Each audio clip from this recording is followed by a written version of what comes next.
Tom, good to see you. Today, I have a really important topic, something that I was really surprised to learn. Only 4% of retirees are claiming Social Security at the most financially optimal time. That means the remaining 96% are losing out on $3.4 trillion. That comes out to $111,000 per household. I know this is more than just, a financial equation, but what do I need to consider before taking my Social Security benefits? Hi, Erin. Thanks for having me back. There's a lot of things that people should be considering before they decide whether or not they're going to take their benefit. One of them is, hey, do I need the income? Mhm. What's my health status? What's the longevity of my family history?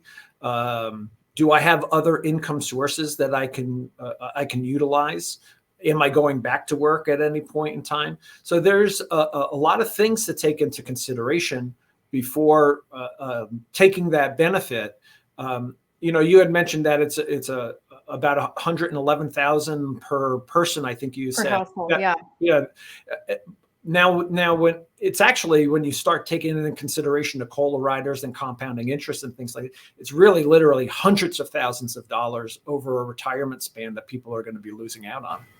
Right.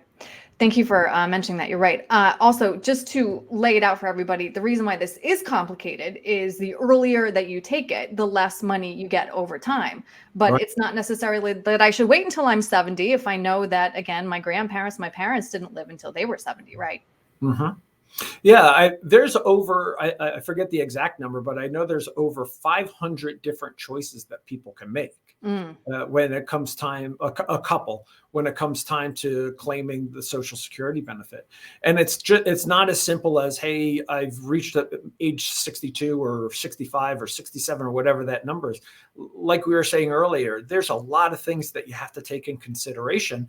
And if you don't have a family history of longevity, then maybe it does make sense to claim a little bit earlier. But everybody's situation is different, and because there are survivor benefits that you have to take into consideration. There's disability benefits if you're a grandparent, that it takes care of minor grandchildren. So these are all things you have to start taking into consideration. yeah. So you brought up an interesting point, and I'd like to bring this up just for my own kind of edification.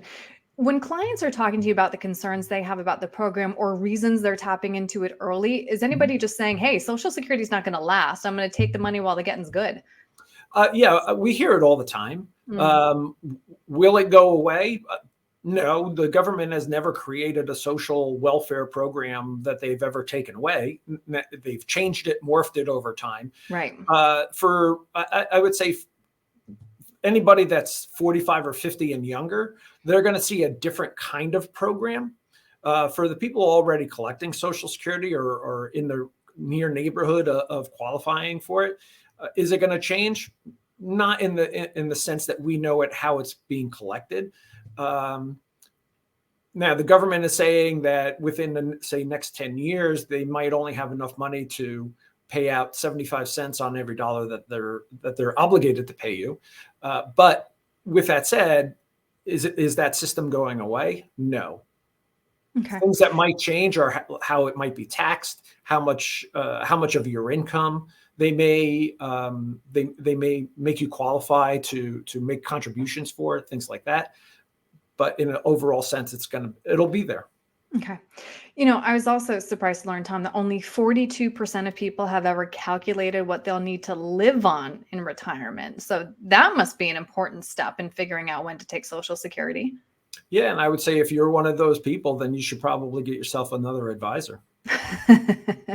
Is that something you do right off the top? Figure out? That's one of the first things that we do. Yeah.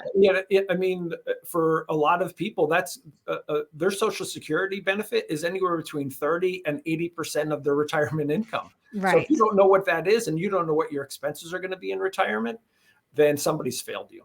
Okay. Well, hey, that's an important consideration. The last question I wanted to ask was the cost of living adjustment. It did recently increase. And so I'm sure that thinking about the COLA is something else that we should be considering. Yeah, I mean, obviously, that's a big piece of maybe when you're going to get it, or how much of a benefit you're going to get. But one of the weird things that's been kind of a trend lately over the last few years is how the cost of your Medicare has increased by the exact same amount as the COLA increases. So it's weird how the government has been able to do that. I'm sure it's a mistake on their part. We're not aware of, but that's really what's been happening over the last 10 or 15 years. Such a coincidence. I can't believe it. No. All right, Tom, this was really helpful. So, if somebody would like to talk to you and would like help figuring out again what they'll need to live on in retirement, that is such an important first step. What's the best way to reach you? Call us 973-394-0623. Email us tjoconnell at internationalfinancial.com. And as a benefit also for folks, if they would like, if you email me or you call me, we'll get you this book written by a very good friend of mine, Income Allocation, that talks about how to create your guaranteed income streams in retirement and figure out what your costs are going to be. My very good friend David Gala wrote the book. I was honored and blessed to be able to write the foreword for it and help him with some of the research. So for anyone who needs a copy, wants a copy, I'll be happy to send it out to them for free. That's so cool. All right, Tom, thank you. Thanks very much, Erin.